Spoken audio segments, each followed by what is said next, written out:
본격적인 공시메이트 진행에 앞서서 노란톡 오픈 채팅방 입장 방법 소개해드리도록 하겠습니다. 노란톡 오픈 채팅방에 변형인의 기업 공시 연구소라고 검색하신 후에 입장하시면 되는데요. 공시 관련해서 각종 질문 남겨주시면 제 옆에 계신 변형인 대표님께서 친절하고 빠르게 답변 도와드리도록 하겠습니다. 그럼 오늘의 첫 번째 기업 살펴보겠습니다. 오늘의 첫 번째 기업은 SK증권입니다. SK증권은 1955년 설립돼서 1986년 유가증권시장에 상장했고 신우증권으로 설립돼서 1998년 현재 상호로 변경됐습니다. 투자매매, 투자중개, 투자일임, 투자자문 및 신탁 등의 금융투자업을 영위하며 본점 영업부를 포함한 25개 지점을 보유하고 있습니다. 종속기업은 SK증권 홍콩, SKS 프라이빗 에쿼티, 트리니티 자산운용, PTR 자산운용 등이 있습니다. 최근 실적도 한번 확인해 볼게요. 2021년도 연결기준 매출액은 1조 652억 원, 영업이익 508억 원, 당기순이익은 414억 원을 기록했는데요. 매출액은 전년 동기 대비 4.1% 증가했고 영업이익은 314.7% 증가했으며 당기순이익은 237% 증가했습니다. 회사는 주식시장 거래대금의 증가로 인한 수탁 수수료 증가 및 구조화 부문의 수수료 수익 증가로 손익이 증가했다고 밝혔습니다. 네, 이렇게 기업 정보 알아봤고요. 대표님, 어떤 공시 확인해 볼까요? 네, 지난주 금요일이었습니다.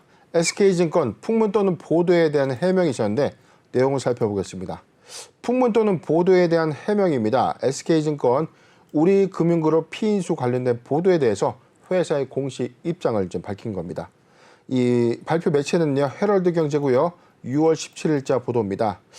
해명 내용 보도록 하겠습니다. 본 공시는 2022년 6월 17일 헤럴드경제의 SK증권 우리금융그룹 피인수 관련 보도 내용에 대한 해명 공시입니다.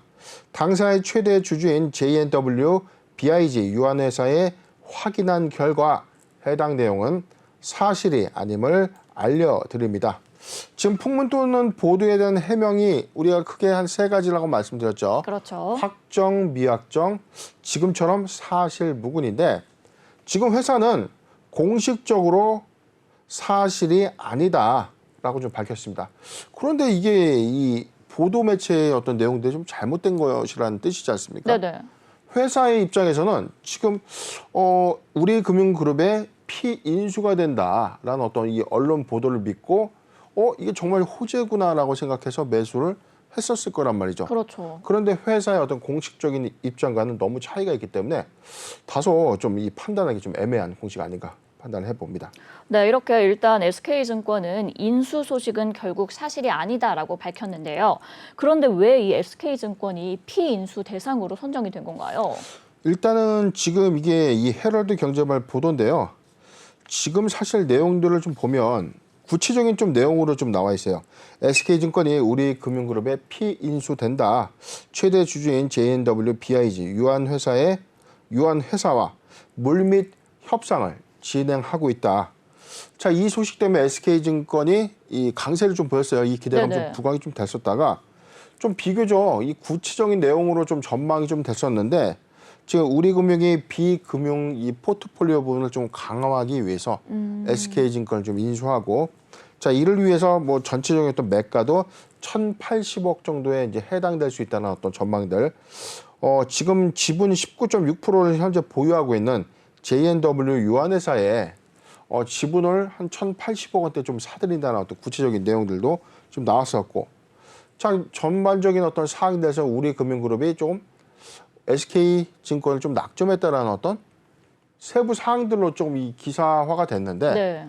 이 공식적으로는 사실상 이 회사는 이게 사실이 아니다라고 좀 이 정정을 했기 때문에 보도 자료의 내용이 중요한 게 아니라 회사의 공식적인 답변상에서는 SK증권은 사실상 이 지분 매각 의사가 없다라고 좀 판단해도 되는 공시가 아닌가 예상을 봅니다. 네, 사실 지금 증권주 상황이 좋지만은 않잖아요, 대표님. 그렇죠. 네, 최근 IPO 시장에 찬바람이 불면서 일단 흥행 실패로 관련 수익도 좀 줄어들고 있는 상황인데요. 그렇다면 SK증권의 2분기 실적은 좀 괜찮을까요?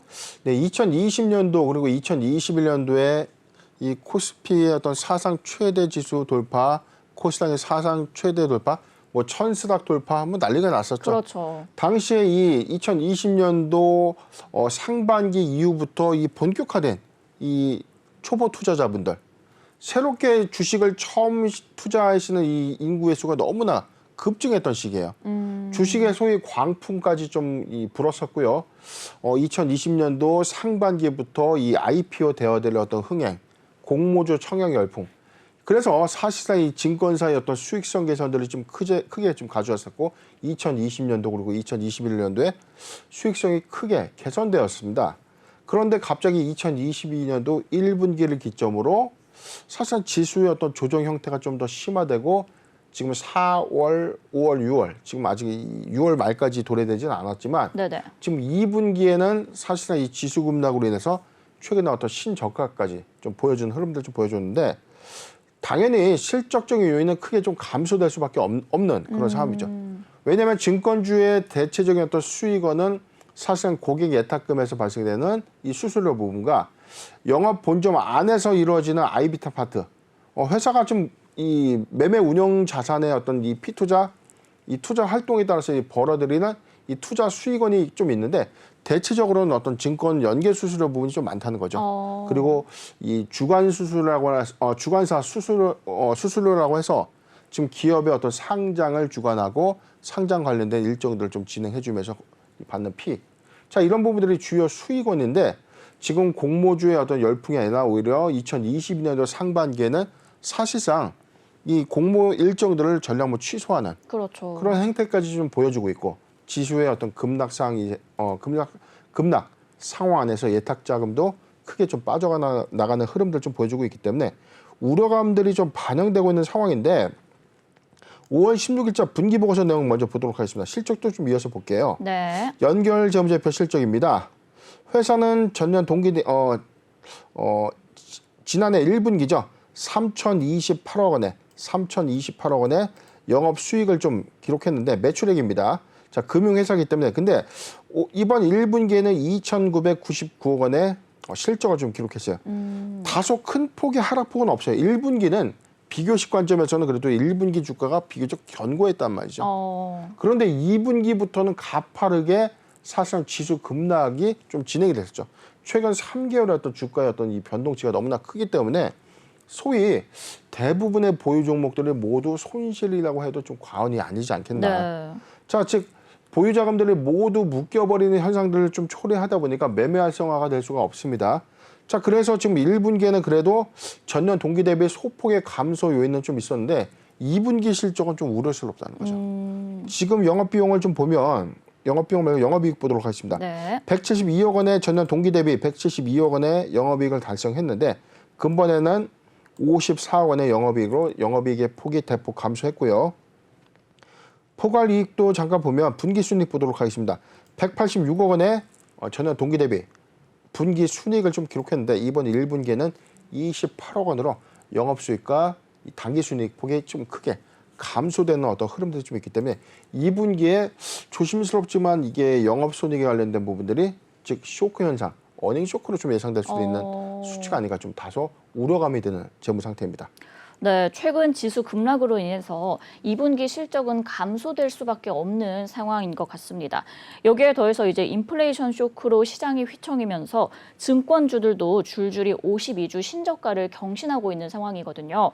대표님, 그렇다면 반등 모멘텀을 좀 찾아야 되지 않을까요? 네, 증권사의 경우에는 사실상 이 수익성의 개선 관점이 당연히 코스피 지수가 높으면 높을수록 이 기대감들이 증권주의 호황으로 좀 작용되고 급락장에선 반대로 급락장 또는 이 금리 인상에 관련된 부분에서는 금융주, 보험주의 어떤 주가가 올라갈 수밖에 없죠. 네네. 수익성이라는 관점에서는 사실 금리 인상에 수혜주는 금융주와 보험주고 지금 이 지수 급락에 따른 어떤 요인들에서는 증권주가 좀 업황에 피해를 볼 수 있는 요인이기 때문에 회복의 관점은 추세 전환에 따라서 지수가 점진적으로 좀 상승해서 사실상 이 예탁 자금들이 좀 거래가 좀 더 활발해지는 시점이 오히려 수익 개선의 어떤 재고 관점, 주가를 좀 회복하는 관점이 아닐까 판단을 해봅니다. 네, 이렇게 SK증권 인수 기대감으로 주가가 급등했지만 해명 공시가 나오면서 상승분을 반납하는 모습인데요. 오늘도 지금 10%대 하락률을 가져가고 있습니다. 대표님 대응과 투자 전략까지도 부탁드릴게요. 네, 최근에 신저가 기록 이후에 지금 682원까지 지금 내려왔었다가 이 네네. 기대감 때문에 윗꼬리를 쭉 달고 내려왔어요. 그런데 이 조회 공시에 대해서 사실 무근 공시 나오면서 상승분을 모두 반납했는데 투자자 입장에서 굉장히 화가 나는 이런 점들이 이거죠. 이 보도 매체에서는 좀 더 구체적인 게 마치 사실인 것 마냥 이 보도가 됐지만 이 투자자 입장에서 굉장히 이 분통스럽죠. 그렇죠. 회사는 아니다라고 하는데 그럼 이 기사의 출처는 뭐냐 이거죠. 저는 사실상 이 조회 공시 요구 부분에 대해서는 회사가 적절하게 좀 잘 대응을 했지만 기사가 나온 시점에 반박 기사를 먼저 좀 냈으면 좋지 않았을까. 어찌 보면 회사도 주가가 상승하는 것을 좀 동조한 것과 뭐 진배가 없는 겁니다. 그렇기 때문에 제가 좀 개인적으로 좀 보는 부분, 이 기사에 대한 오보에 대해서는 정확하게 이 페널티 관련된 부분도 좀 이 제도화돼야 되지 않겠는가. 이게 투자자의 오인 행태가 좀 크거든요. 마치 피인수에 대한 어떤 기대감을 분명히 좀 부각시킬 수밖에 없는 요인이었기 때문에 자, 이 기대감을 갖고 덜컥 매수를 했는데 사실 무근이다라는 어떤 내용들로 지금 반납을 좀 했었죠. 지금 현재 10.7% 724원까지 지금 내려가 있는데 추세적인 부분에서는 이미 하단 부분이었기 때문에 증권주의 실적 개선 효과에 따른 어떤 기대감들이 좀 반영되려면 아직은 시기가 좀 상주지 않겠는가. 2분기 실적 여부도 조금 실적은 좀 좋지 못할 것이다라고 좀 예측을 하기 때문에 사실상 이 지수의 어떤 상승 전환되는 어떤 시점에 기대감이 좀 수반될 것이 보이는데 당분간 좀 시간은 좀 걸릴 것 같아요. 그래서 지금 신규적 매수 관점은 아닌데 오히려 이 기대감을 수반해서 이 매수했던 자, 요 구간에 이제 보유하고 계셨던 분들의 입장에선 굉장히 좀 원통스러운 어떤 구간이 아닌가 좀 생각을 해봅니다. 지금 사실상 이 추세적인 부분에서 자, 설정을 좀 해드리겠습니다. 보유자 관점의 영역에서 700원이 이탈되지 않는다면 보유 의견을 좀 제시해드리고요. 신규적 매수 관점에서는 지금 추가적인 매수 관점은 아니다. 바닥권이라고 하더라도 업황의 회복까지 시간이 좀 소요될 수 있다는 점 잘 참고하셨으면 좋겠습니다. 네, 이렇게 SK증권 보유자 관점에서는 700원이 이탈되지 않는다면 보유하시면 좋을 것 같고요. 신규 매수는 추천하지 않는다라고 말씀해 주셨습니다. 실적 개선은 아직 시기상조이기 때문에 조금 더 살피시는 게 좋을 것 같습니다. 이렇게 오늘의 첫 번째 기업 SK증권 알아봤고요. 두 번째 기업 살펴보겠습니다. 오늘의 두 번째 기업은 로보티즈입니다. 로보티즈는 1999년 설립됐고 2018년 기술 성장성 기업 특례 상장 요건으로 코스닥 시장에 상장했습니다. 주요 사업은 서비스 로봇 솔루션 및 로봇 부품을 개발하는 연구 개발, 생산 및 판매를 하고 있는데요. 핵심 기술은 서비스 로봇 구축 솔루션이며 크게는 로봇 전용 액추에이터와 이를 효과적으로 활용할 수 있는 지능형 소프트웨어로 구성되어 있습니다. 시스템 통합 기술과 인공지능 기술의 강점을 이용해서 자율주행 로봇을 신성장 동력 사업으로 기획 및 추진을 하고 있으며 상용화를 목표로 투자를 계속 확대하겠다고 계획을 밝힌 바 있습니다. 최근 실적도 한번 확인해 볼게요. 2021년도 연결 기준 매출액은 223억 원, 영업 손실 9억 2천만 원을 기록했고요. 당기 순이익은 7억 2천만 원을 기록했습니다. 매출액은 전년 동기 대비 16.2% 증가했고 영업 손실은 47.3% 감소했으며 당기 순이익을 기록하면서 흑자 전환했습니다.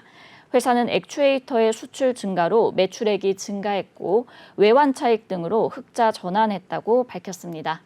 네, 이렇게 기업 정보 알아봤고요. 대표님, 어떤 공시가 있었나요? 네, 지난주 금요일 공시가 있었는데 지금 오늘 정정 공시가 좀 일부 있었고 오늘도 좀 공시가 있었기 때문에 내용 좀 살펴보도록 하겠습니다. 먼저 최종 보고서를 좀 제하고 보겠습니다. 6월 20일자 주요사항 보고서 전환사채 발행 결정부터 보도록 하겠습니다. 로보티즈입니다. 주요사항 보고서 전환사채권 발행 결정입니다. 회사는 2회차 무기명식 이권부 보증 3호 전환사채 발행을 좀 결정했습니다. 이 발행 금액은요 60억입니다. 60억 규모고 시설자금의 20억 원과 자, 잠깐 스크롤이 좀 내려왔는데 운영자금 40억 원을 좀 배정했습니다. 표면 이자율과 만기 이자율은 모두 무이자입니다. 하단 내용 더 보도록 하겠습니다. 지금 그 전환가액의 어떤 조정 관련된 이슈는 좀 있는데 시가 하락에 따른 어떤 조정은 해당이 되고 있지 않고요. 납입 대상자 및 자금 사용 목적 자세하게 좀 보도록 하겠습니다. 회사는 KB증권 이외에 이 기관 투자자들을 좀 대상으로 좀 진행을 했고 본 사모 전환사채 발행으로 조달되는 자금은 시설자금과 운영자금으로 사용될 예정이다. 지금 체크를 해보겠습니다. 20억 원은 시설, 40억 원은 운영자금입니다. 다음 공시도 보도록 하겠습니다. 네. 이어서 회사는 3회차 무기명식 이권부 무보증 사모 전환사채 발행 결정을 했는데 전에도 좀 말씀드렸지만 같은 회차 안에서 금액을 발행하면 되는데 왜 이걸 회차를 좀 나눠서 합니까? 네네. 조건도 동일한데 이 투자의 어떤 이 객체가 좀 다를 경우에 이해관계적인 어떤 측면 때문에 사실상 회차를 좀 분리하는 것일 뿐이고 특별한 좀 이유는 없습니다. 지금 3회차 내용도 보도록 하겠습니다. 회사는 190억 원 규모의 무기명식 이권부 무보증 사모 전환사채 발행 결정을 좀 했습니다. 역시 시설자금 90억 원 그리고 운영자금 100억을 좀 했는데 아까 40억이었으니까 전체 140억 그리고 110억 원의 시설 투자자금 되는 겁니다. 표면 이자율 역시 무이자입니다. 하단 내용도 보도록 하겠습니다. 지금 시가락에 대한 조정 이슈가 또 해당이 좀 되는지 여부인데 자 하단 내용을 좀 더 내려서 보도록 하죠. 자, 이 부분도 역시 지금 해당은 없습니다. 시가 하락에 따른 전환가의 조정, 주가가 빠져도 주식 가격을 조정하지 않는다는 뜻입니다. 하단 내용도 보도록 하겠습니다. 지금 이 투자처도 역시 KB증권 주식회사 외 기관 투자자로 좀 보여지고요. 그리고 한양 H 신기술 사업 투자 조합들이 좀 별도로 좀 언급이 돼 있는데 본 사모 전환사채 발행으로 조달된 자금은 시설자금 그리고 운영자금 여기는 운영자금들이 조금 더 구체적으로 좀 기재가 되어 있죠. 연구개발비, 원부자재 구입비 이 등에 사용될 예정이다라고 좀 밝히는 공시인데 지금 두 건의 유상증자죠. 두 건의 전환사채 발행 결정입니다. 2회차와 3회차 전환사채 발행 결정을 통해서 전체 110억 원의 시설 투자자금 그리고 140억 원의 운영자금을 좀 확보했다라고 좀 밝혔고 지금 유상증자 결정 내용도 이어서 보도록 하겠습니다. 자, 정정공시니까 이걸 좀 확대해서 보도록 하죠. 회사는 이에 따라서 유상증자 결정도 단행을 했는데 운영자금 확보를 목적으로 50억 원의 제3자 배정 유상증자를 결정한 겁니다. 내용도 보도록 하겠습니다. 하단 내용을 좀 더 보도록 하면 지금 이 부분이 CPS네요. 지금 네. 자, 여기서 제가 좀 놓쳤는데 1번 신주의 종류와 수를 보면 보통 주식과 기타 주식이 있죠. 보통 주식은 우리가 흔히 시장에 유통되는 주식이라고 좀 보면 되고 기타 주식은 우선주입니다. 이게 상환전환 우선주인지 반드시 전환 요건을 갖는 전환 우선주인지의 여부에 대해서 하단 내용을 좀 보도록 할 텐데 지금 50억 원의 제3자 배정 방식으로 좀 준비를 한 겁니다. 지금 내용은 상환전환 우선주, 네, 상환전환 우선주식이라고 이제 기재는 좀 되어 있는데 지금 정관의 근거입니다. 하단 내용을 보면 주식의 내용은 상환전환 우선주가 아니라 기명식 전환 우선주 일정에 따라서 이 주식으로 교환을 해야 되는 반드시 주식으로 보통 주식으로 이 전환을 해야 되는 우선주라는 뜻입니다. 전체 전환으로 발행할 주식의 총수는 25만 5,060주입니다. 발행가액은 2만 1,780원으로 좀 산정이 좀 됐고요. 납입일은 6월 27일입니다. 하단 내용을 좀 더 보면 역시 지금 납입자가 KB증권 외에 기관 투자자로 좀 구성이 좀 되어 있고요. 역시나 운영자금 50억 원을 좀 배정을 했기 때문에 전체 지금 종합을 해보면 유상증자와 2회차, 3회차 전환사채 발행을 통해서 110억 원의 시설 투자자금 그리고 180억 원의 운영자금을 확보하는 공시가 되겠습니다. 네, 이렇게 로보티즈가 운영 자금 조달을 통해서 사업 확장에 앞장서고 있는 모습입니다. 3대 로봇 강국을 공약으로 내건 이 현 정부의 지원까지 뒷받침이 된다면 그래도 좀 긍정적인 성장 예상해 볼 수 있겠죠. 사실 이 로봇 산업의 경우에는 불과 한 5년 전까지만 하더라도 크게 좀 주목받지 못했던 사업입니다. 네네. 그런데 2022년도 CES 이 가전 박람회를 기점으로 해서 이게 사실상 이 4차 산업 이후에 미래를 선도할 수 있는 이 비전 사업이다라는 이 관점 때문에 이 대기업들이 앞다퉈 이 로봇 사업에 이 많은 비중을 투자하겠다라고 이 발표를 하면서 네. 관심이 좀 부각이 좀 됐었죠. 최근에 LG의 횡보 역시 로봇 회사 인수를 통해서 자체적인 로봇 사업 부분을 좀 영위하고 있고요. 삼성그룹도 지금 240조 원대 이 로봇 기술 사업 또는 전체적인 어떤 투자 금액 안에는 이 로봇 사업 부분까지도 투자를 하겠다라고 의사를 밝힌 바가 있었습니다.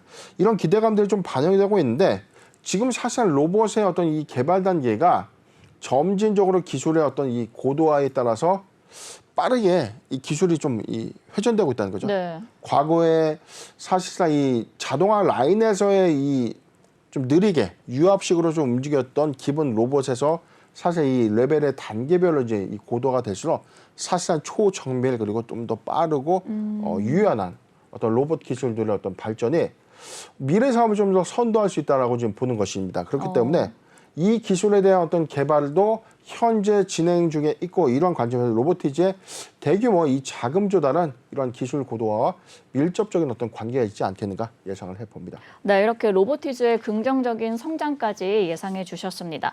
로봇 구동의 핵심 부품인 다이나믹 셀도 매출에 긍정적으로 좀 기여를 했는데 그렇다면 올해 안정적인 실적 유지해 갈 수 있을까요? 네, 지금 이 회사 지금 액추에이터라고 불리는 이 다이나믹 셀 제품명은 이 다이나믹 셀입니다. 액추에이터는 로봇을 움직이는 일종의 구동 장치라고 좀 보시면 돼요. 네네. 이게 AI라는 걸 칩을 임직해서 명령어를 인식시켜서 이렇게 해야 된다, 저렇게 해야 된다 지시를 내리는 두뇌 역할을 한다면 액추에이터는 사람을 치면 이 관절입니다. 직접 움직이고 움직임을 감지해서 이동하는 자 이런 이 구동 장치를 좀 의미하는데 회사 지금 내용을 좀 보면 이 확대해서 좀 보도록 하겠습니다.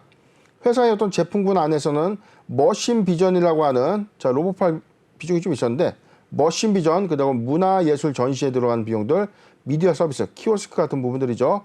그다음에 교육 연구 로봇, 의료 로봇, 헬스케어, 재난 구조, 항공 우주에 들어가는 이 다이나믹 셀은 이 로봇을 구동하기 위한 이 부품 가운데 보이시죠?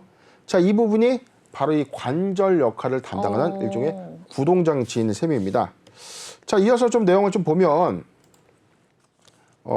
지금 로보티즈의 경우에는 자 이러한 기술을 기점으로 해서 적용되는 산업의 군이 이 많아지면 많아질수록 적용될 수 있는 부분들이 많죠. 그렇죠. 물류 안에서 로봇이 자동으로 좀 분산해주고 최근에 우리가 음식점을 가더라도 이 서빙 로봇이라고 좀 불리는 맞아요. 부분들도 봤고 그 다음에 이 공항에서 사실상 이 안내를 담당하거나 중요한 정보를 제공하는 이 이동형 로봇까지 기술 개발들의 어떤 고도화에 따라서 사실 로보티즈의 이 구동형 이 장비의 어떤 수혜도 좀 증가되지 않을까 예상을 해봅니다. 네, 이렇게 올해 안정적인 실적까지 예상을 해주셨는데 대표님께서 이제 말씀해주신 것처럼 대기업들도 로봇의 이제 미래 먹거리로 삼으면서 로봇 시장이 폭발적으로 성장할 것을 예고하고 있습니다. 그렇다면 이 로봇 시장의 전반적인 전망은 어떻게 예상하시나요? 네, 이번 1분기 매출액도 이 전년 동기 대비 34%가 좀 증가한 62억을 좀 기록했거든요.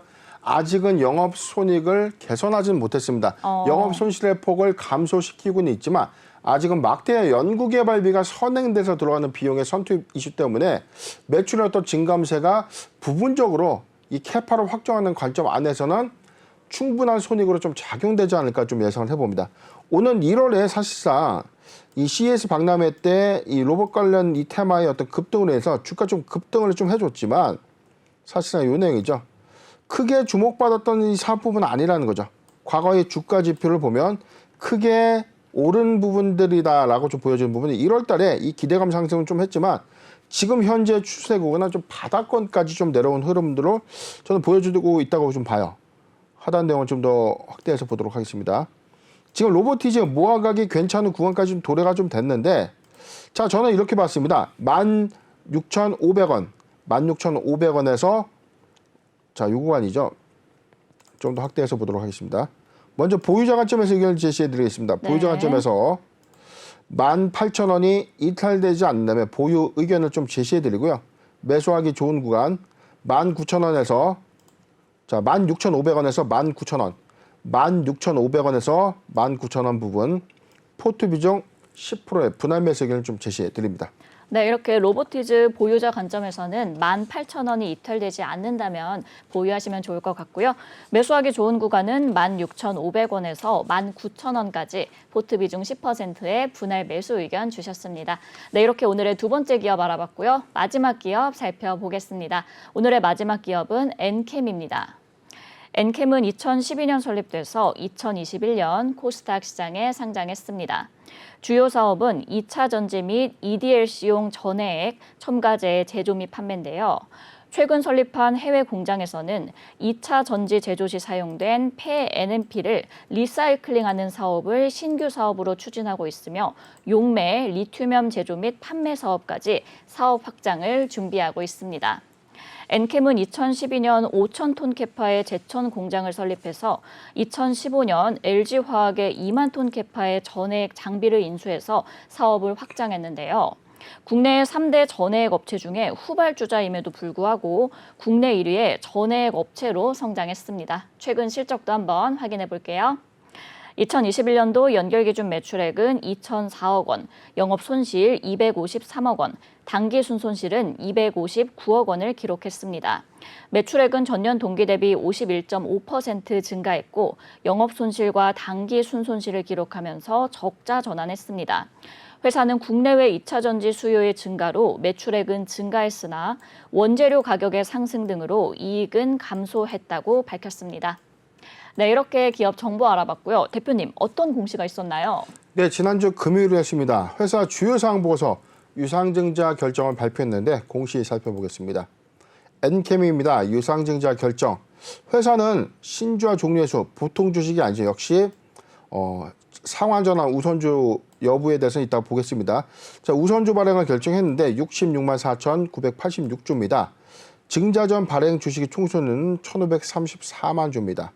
회사는 396억 원의 운용자금 확보를 목적으로 제3자 배정의 우선주 발행을 결정한 겁니다. 하단 내용도 보도록 하겠습니다. 지금 상환 내용에 대한 언급이 좀 있었기 때문에 지금 이 부분은 아까 전환 우선주가 아니라 상환 전환 우선주가 좀 될 것 같아요. 주식의 내용은 김영식 의결권부 상환 전환 우선주다. 즉 아까의 경우에 지금 로보티즈의 경우에는 전환 우선주입니다. 네네. 일정한 시점 안에는 주식으로 반드시 전환을 해야 되는 것이고요. 지금 엔캠이 발행하고자 하는 이 우선주는 김영식 의결권부 상환 전환 우선주. 상환을 요구하거나 또는 주식으로 요구하거나 사채의 발행 조건과 거의 흡사하다고 보시면 돼요. 다만 행사가액이 변동되지 않는다는 것이죠. 자, 내용들을 보도록 하겠습니다. 상환 기간은 2024년 12월 28일부터 2032년 6월 27일까지 상환을 할 수 있다는 내용입니다. 1년 이내 상환 예정은 해당 사항이 없습니다. 전환은 2023년도 6월 28일부터 2032년 6월 27일까지인데 거의 뭐 만기로 따지면 거의 뭐 9년 정도 이상의 좀 시간이 좀 있기 때문에 충분한 좀 장기 자금을 좀 장기 재원을 조달했다라고 좀 판단하고 물론 아직 납입은 것은 아닙니다. 기준 주가는 신주의 발행가액은 59,700원이고요. 기준 주가 66,242원에 10% 할인율을 적용했다라고 좀 밝혔습니다. 하단 내용도 보도록 하겠습니다. 회사는 전환 우선주에 관련돼서 지금 운영자금, 리튬염 등 주요 원재료 구입과 이에 따른 운전자금의 목적으로 사용하겠다라고 좀 밝혔는데 회사는 2022년도 3월 29일 이 풍문 또는 보도, 당시 이 풍문 또는 보도가 대규모 자금 조달을 하겠다는 뜻이었거든요. 자, 이 하단에 내용이 있습니다. 당사는 본건 신주 발행에 대한 공시로 해당 공시에 대한 답변을 대신한다. 이에 추가해서 당사의 본건 신주와는 별개로 추가적인 투자 유치 등에 관한 검토를 진행 중에 있으므로 이에 대한 세부 사항은 아직 확정되지 않았고 확정되는 대로 결과돼서 공시하겠다. 조회 공시 이 답변, 미확정 답변에 대해서 답변을 대신한다. 가름한다. 자, 이 답변으로 퉁친다. 자, 소위 이렇게 이해를 하시면 돼요. 다만 세부 사항이 확정되지 않았다는 것은 지금 투자 유치 등에 관련된 새로운 부분들은 다시금 확정이 돼서 공시될 수 있다라는 어떤 이 코멘트를 좀 남겨놨기 때문에 정리를 해보면 회사는 396억 원의 운영자금 확보를 목적으로 상환전환 우선주의 발행을 결정했다라고 보는 공시입니다. 네, 이렇게 대표님께서 상환 전환 우선주에 대해 좀 간략하게 설명을 해주셨는데 사실 아직 잘 모르시는 투자자분들을 위해서 조금 더 상세하게 좀 설명 부탁드릴게요. 네, 상환전환 우선주, 쉽게 말하면 우선주라는 것은 의결권을 보유하고 있지 않습니다. 주식으로서의 어떤 이 권리 행사를 할 수는 없어요. 다만 배당에 관련돼서는 배당의 우선권. 자, 배당에서는 1차 배당 우선권 그리고 기업의 어떤 청산 과정에서 청산 배당의 우선권을 가지고 갈 수 있는 자, 주식이라고 좀 보면 되는데 우리가 흔히 보는 어떤 주식과는 좀 거리가 먼 것이죠. 바로 시장에 거래가 될 수 있는 주식 형태는 아닙니다.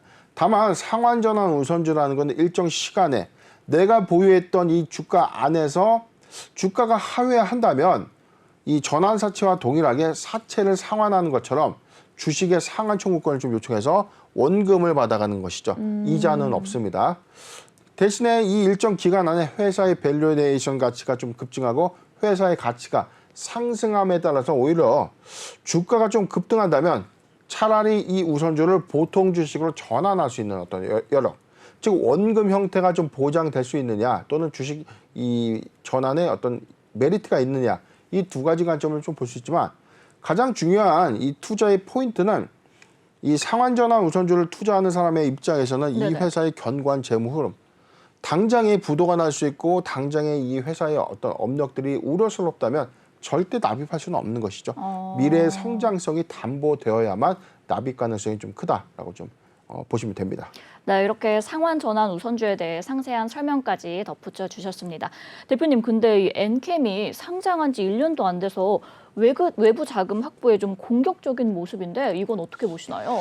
네, 이게 한간에 좀 크게 두 가지 우려감이들이 있어요. 지금 엔캠의 경우에 지금 이 신규 상장 시장에 들어오고 나서 대규모 공모 자금 유치를 했는데 불과 채 몇 개월이 안 돼서 대규모 자금 유치를 했고 또 올해는 4천억 원 규모의 대규모 또 투자 자금을 유치하겠다고 좀 밝혔기 때문에 지금 한간에서는 공모가 대비 지금 주가가 거의 2배까지 좀 올라갔다 이 상황. 밸류에이션이 크게 좀 올라갔다는 거죠. 물론 회사의 성장성도 다 좋다 이거죠.